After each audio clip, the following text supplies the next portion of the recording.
گفتگو کا عنوان پردہ، حجاب اور اس کا اسلامی نظام ہے۔ نحمدہ ونصلی علی رسولہ الکریم، اما بعد۔ کسی بھی قوم کی حیات اور اس کی بقا اور ارتقاء کے لیے عفت و عصمت کا کلیدی مقام ہے۔ امتوں کے زوال کا سب سے بنیادی سبب اخلاقی بے راہ روی اور جنسی آوارگی ہے۔ سقوط اقوام کی تاریخ اس کی گواہ ہے۔ یونانیوں کا زوال ہو، رومیوں کا سقوط ہو یا موجودہ تہذیب کا کھوکھلاپن ہو، سب کے پس پردہ جنسی اور صنفی بے راہ روی کا طوفان بلاخیز کار فرما۔ یہی وجہ ہے کہ قرآن و سنت کے نصوص میں جگہ جگہ مسلمان مرد و عورت کو شرمگاہوں کی حفاظت کا حکم دیا گیا ہے۔ عفت و عصمت کے تحفظ کی تاکید کی گئی ہے۔ نگاہ و دل کی حفاظت پر زور دیا گیا ہے۔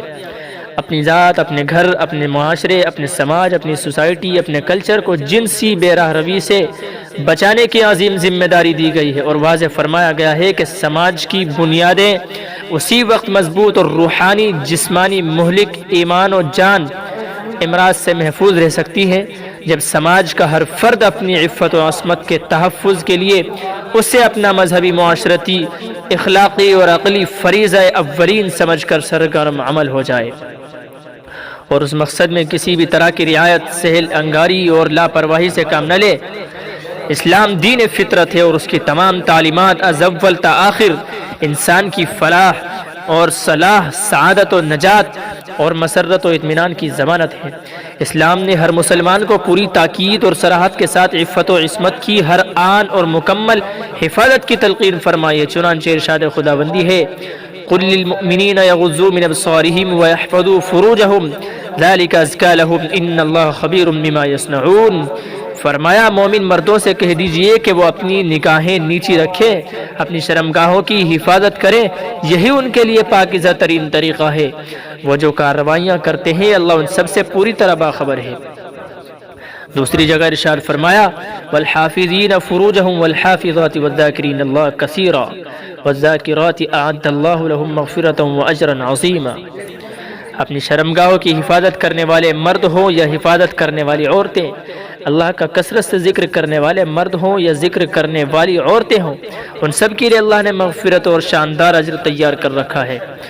ایک جگہ اور ارشاد فرمایا: یا ایھا النبی قل لازواجک وبناتک ونساء المؤمنین یدنین علیہن من جلابیبہن ذلک ادنی ان یعرفن فلا یؤذین وکان اللہ غفورا رحیما۔ فرمایا اے نبی، آپ اپنی بیویوں، اپنی بیٹیوں اور مسلمانوں کی عورتوں سے کہہ دو کہ وہ اپنی چادریں اپنے منہ کے اوپر جھکا لیا کریں۔ اس طریقے میں اس بات کی زیادہ توقع ہے کہ وہ پہچان لی جائیں گی تو ان کو ستایا نہیں جائے گا، اور اللہ بہت بخشنے والا ہے، مہربان ہے، رحمان ہے، کریم ہے۔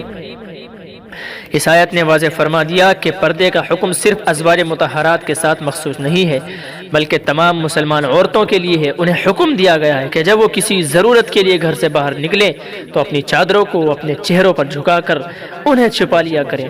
مقصد یہ ہے کہ راستہ دیکھنے کے لیے آنکھوں کو چھوڑ کر چہرے کا باقی حصہ چھپا لیا جائے۔ اس کی صورت یہ بھی ممکن ہے کہ جس چادر سے پورا جسم ڈھکا ہوا ہے اس کو چہرے پر اس طرح لپیٹ لیا جائے کہ آنکھوں کے سوا باقی چہرہ نظر نہ آئے، اور یہ صورت بھی ممکن ہے کہ چہرے پر الگ سے نقاب ڈال لیا جائے۔ بعض منافقین عورتوں کو راستے میں چھیڑ کر کرتے تھے۔ اس آیت میں پردے کے ساتھ نکلنے کی یہ حکمت بیان فرمائی گئی ہے کہ جب عورتیں پردے کے ساتھ باہر نکلیں گی تو ہر دیکھنے والا یہ سمجھ جائے گا کہ شریف اور پاک دامن، پاک صاف عورتیں ہیں، اس لیے منافقین کو انہیں چھیڑنے اور ستانے کی ضرورت نہیں ہوگی۔ اس کے برخلاف بے پردہ بن ٹھن کر باہر نکلنے والی خواتین ان کی چھیڑ چھاڑ کا زیادہ نشانہ بن سکتی ہیں۔ علامہ ابو حیان نے اس آیت کی یہی تفسیر کی ہے۔ چنانچہ سرکار دو عالم صلی اللہ علیہ وسلم نے اس حدیث مبارکہ میں مختلف انداز میں شرم و حیا کے اختیار کرنے اور عفت و عصمت کی تحفظ کی تاکید کی ہے۔ رسول کریم صلی اللہ علیہ وسلم فرماتے ہیں: تم اپنی طرف سے مجھے 6 باتوں کی ضمانت دے دو تو تم کو جنت کی ضمانت دیتا ہوں۔ جب بولو سچ بولو، جب وعدہ کرو تو پورا کرو، جب امانت کے امین بنائے جاؤ تو امانت ادا کرو، اپنی شرمگاہوں کی حفاظت کرو، اپنی نگاہیں پست رکھو، نیچی رکھو، اپنے ہاتھ دوسروں کو تکلیف پہنچانے سے روکے رکھو۔ آپ صلی اللہ علیہ وسلم نے ارشاد فرمایا: اگر عورت 5 وقت نمازوں ماہ رمضان کے روزوں شرمگاہوں کی حفاظت اور شوہر کی اطاعت کا اہتمام کرے تو اس کے بدلے میں قیامت کے روز اس سے کہا جائے گا جنت کے جس دروازے سے چاہو جنت میں داخل ہو جاؤ۔ آپ صلی اللہ علیہ وسلم نے قریش کے نوجوانوں کو مخاطب کر کے فرمایا زنا مت کرو، سنو جس نے اپنی شرمگاہ کی حفاظت کر لی اس کے لیے جنت یقینی ہے۔ حضرت ابن عمر رضی اللہ عنہ رسول کریم صلی اللہ علیہ وسلم سے ارشاد نقل فرماتے ہیں کہ اپنے والدین کی اطاعت کرو، تمہاری اولاد تمہاری اطاعت کرے گی، اور پاک دامنی اختیار کرو، تمہاری بیویاں پاک دامن رہیں گی۔ قرآن کریم کے ارشادات اور حضور صلی اللہ علیہ وسلم کی بتائی ہوئی تعلیمات کا یہ نتیجہ تھا کہ عہد نبوی میں عفت و پاک دامنی سب سے قیمتی چیز شمار کی جاتی تھی۔ صحابہ کرام اور صحابیات نے رسول کریم صلی اللہ علیہ وسلم کی ان تعلیمات کو سینے سے لگایا، جس کا نتیجہ تھا کہ ان کے سامنے بڑے سخت اور نازک موقع آئے مگر انہوں نے اپنا دامن ملوث نہ ہونے دیا۔ حضرت ابو موسیٰ اشعری فرماتے ہیں کہ مجھے پسند ہے کہ میری ناک مردار کی بدبو سے بھر جائے، مگر یہ پسند نہیں کہ اس میں کسی غیر محرم عورت کی بو آئے۔ حضرت عبداللہ ابن عباس رضی اللہ عنہ فرماتے ہیں ایک حسین عورت عہد نبوی میں مسجد نبوی میں آیا کرتی تھی اور نبی کریم صلی اللہ علیہ وسلم کے پیچھے نماز پڑھتی تھی۔ بعض صحابہ کرام کا یہ معمول ہو گیا تھا کہ وہ پہلے سے آ کر اگلی صف میں بیٹھ جاتے تھے کہ ان کی نگاہ اس عورت پر نہ پڑ جائے اور وہ فتنے سے محفوظ رہیں۔ خواتین اسلام اس حد تک پردے کا اہتمام کرتی تھی کہ حضرت عائشہ صدیقہ رضی اللہ تعالیٰ عنہ فرماتی ہیں کہ صحابیات جب نماز کے لیے اپنے گھروں سے نکلتی تو کالی چادریں اپنے آپ کو چھپا لیتی، ان کے اندر چھپا لیتی، اور جب نماز پڑھ کر واپس اپنے گھر پہنچتی تو حال یہ تھا کہ آنے اور جانے کا ان کو کوئی پہچان نہیں سکتا تھا۔ ام خلاد رضی اللہ تعالیٰ عنہ کا یہ واقعہ منقول ہے کہ ان کا بیٹا حضور نبی کریم صلی اللہ علیہ وسلم کے ساتھ ایک غزوے میں گیا ہوا تھا۔ جنگ کے بعد جب ان کا بیٹا واپس نہیں ہوا تو بیتابی کے عالم میں حضور پرنور صلی اللہ علیہ وسلم کی خدمت میں حاضر ہوئی۔ اس حال میں پہنچی کہ چہرہ پر نقاب ڈالے ہوئے تھی۔ وہاں پہنچ کر دریافت کیا یا رسول اللہ میرے بیٹے کا کیا ہوا؟ صحابہ اکرام نے جواب دیا کہ تمہارا بیٹا تو اللہ کے راستے میں شہید ہو گیا۔ یہ اطلاع ان پر بجلی بن کر گری، تاہم انہوں نے مثال صبر و ضبط کا مظاہرہ کیا۔ اسی حالت میں کسی شخص نے ان سے پوچھا کہ تم اتنی پریشانی کے عالم میں اپنے گھر سے نکل کر آئے ہو، پھر بھی تم اپنے چہرے پر نقاب ڈالے ہوئی ہو، اس ہنگامی موقع پر تم نقاب نہ ڈالنا بھولی؟ حضرت ام خلاد نے تاریخی جواب دیا، کہا میرا بیٹا تو فوت ہو گیا ہے لیکن میری حیا کا جنازہ ابھی نہیں نکلا ہے، میں بے پردہ یہاں آ جاتی۔ حضرت عائشہ صدیقہ رضی اللہ تعالیٰ عنہ کہتی ہیں کہ جس حجرے مبارکہ میں رسول کریم صلی اللہ علیہ وسلم مدفون ہے اس کمرے میں جب داخل ہوتی تو میں پوری طرح پردہ نہیں کرتی تھی۔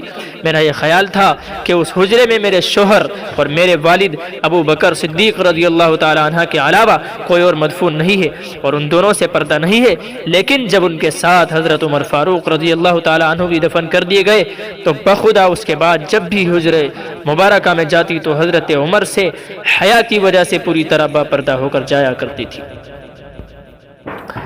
پردہ اور حجاب کے متعلق قرآنی آیات اور احادیث نبویہ کی روشنی میں علماء اکرام نے تفصیل کے ساتھ مردوں اور عورتوں کے پردے کا احکام بیان کیے ہیں۔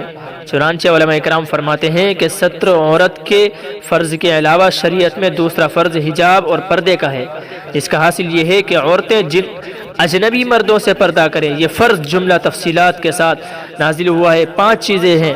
انسان کے جسم کا وہ حصہ ستر کہا جاتا ہے، اسے چھپانا ابتدائی سے فرض ہے، اور یہ شرعی ذمہ داری ہونے کے ساتھ ساتھ عقلی اور طبعی ذمہ داری بھی ہے، اور یہ فرض تمام انبیاء، تمام پیغمبروں، تمام رسولوں کی شریعت میں رہا، بلکہ ایمان کے بعد انسان پر عائد ہونے والا سب سے بڑا فرض ستر عورت ہی ہے، اور نماز جیسی عظیم عبادت بھی اس کے بغیر درست نہیں ہوتی۔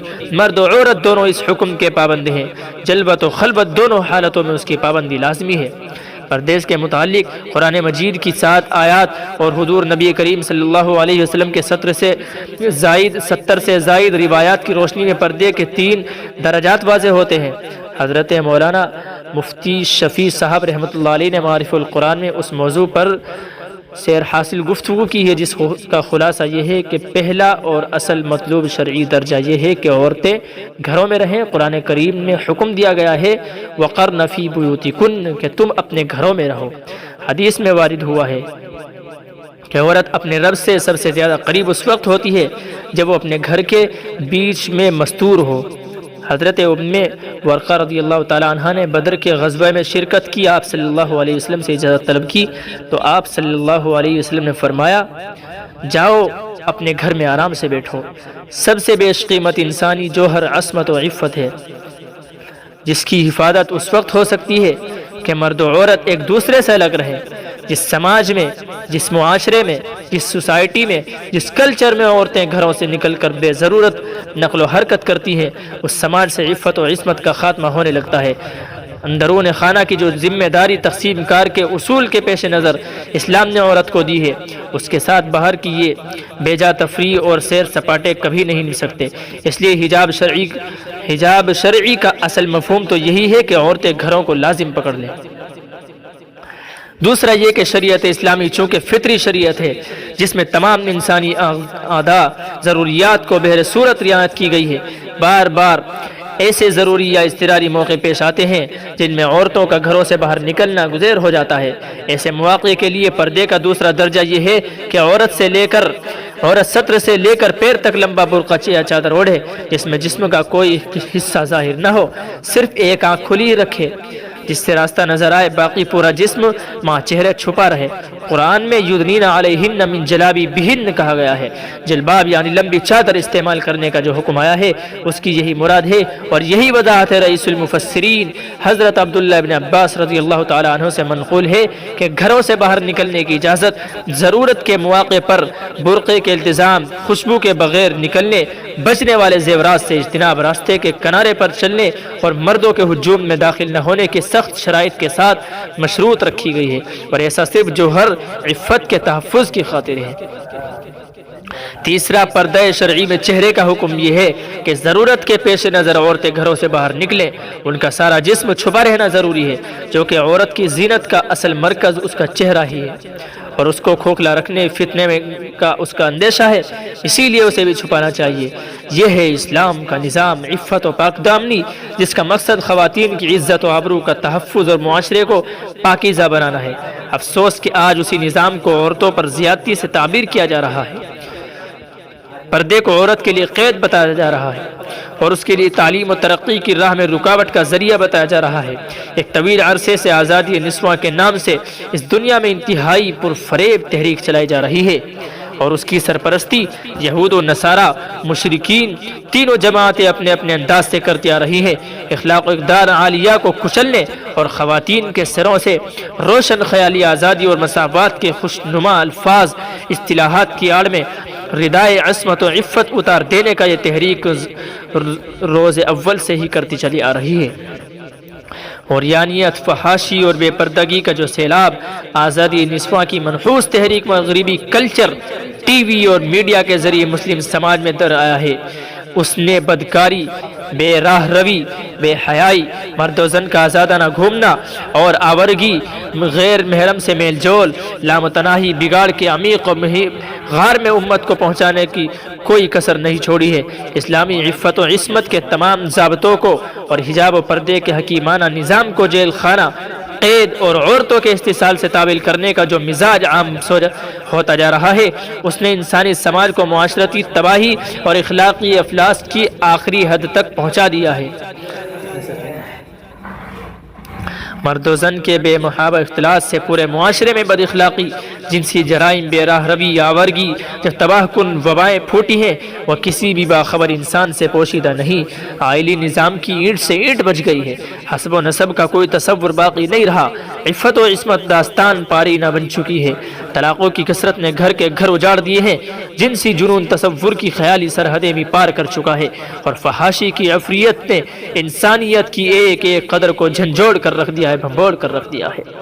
ان خطرناک اور اخلاقی حالات میں مسلم سماج کے لیے سفینہ نجات صرف اور صرف اسلام کا نظام، عفت و عصمت اور نظام پردہ حجاب ہی ہے۔ مسلم خواتین کے لیے حجاب و پردے کا نظام ہی ضامن عفت و عصمت ہے، اور تمام معاشرتی اخلاقی مسائل اور بگاڑ کا حل و علاج اسی نظام سے وابستہ ہے، اور اسی نظام کی عملی تطبیق ہماری مذہبی ذمہ داری ہونے کے ساتھ ہی سماجی، اخلاقی، عقلی، فطری، ملی ضرورت بھی ہے۔ شریعت اسلامیہ ہر دل، ہر نگاہ، ہر شرمگاہ اور ہر وجود اور سماج کے ہر فرد کی مکمل عفت کی، آبی اور پاکیزگی کا مطالبہ کرتی ہے، اور یہ بلا شبہ اس قرآن میں واضح کیا گیا ہے۔ فی الواقع عفت و عصمت کی حفاظت اور زمانہ شرم و حیا کی بقا اس سے وابستہ ہے۔ اس کا واحد مقصد خواتین کو تحفظ فراہم رکھنا ہے، معاشرتی برائیوں کا سدباب کرنے اور خانگی زندگی کو خوشگوار کامیاب بنانے کے لیے پردہ انتہائی لازمی اولین ضرورت ہے۔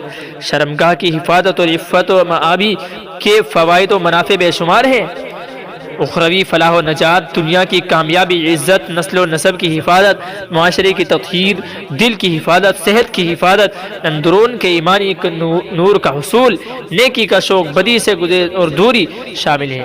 مرد و زن کا بے محابہ اختلاط پوری انسانی تاریخ میں حضرت آدم علیہ السلام سے لے کر نبی آخر الزمان جناب رسول کریم حضرت محمد صلی اللہ علیہ وسلم تک کسی بھی زمانے میں پسندیدہ نہیں سمجھا گیا، بلکہ اسے نار و قرار دیا گیا، اور اسلام نے اس پر انتہائی شد و قدغن لگائی گئی ہے، اور انسداد فواحش اور حجاب کا باضابطہ نظام مرتب کر کے اسے واجب العمل قرار دیا گیا ہے، اور اس کا اصل مقصود یہ بتایا گیا ہے کہ سماج جنسی آورگی سے پاک رہے، اور سماج کے افراد اپنے دلوں کو سلفی اور شہوانی بے لگام جذبات سے پاک رکھیں، اور اخلاق عالیہ کی عظمتوں اور رفعتوں کو حاصل کر کے ایک مثالی، باحیا، پاکیزہ اور پاک و صاف تمدن اور معاشرے کی تشکیل میں اپنا مطلوبہ کردار ادا کریں۔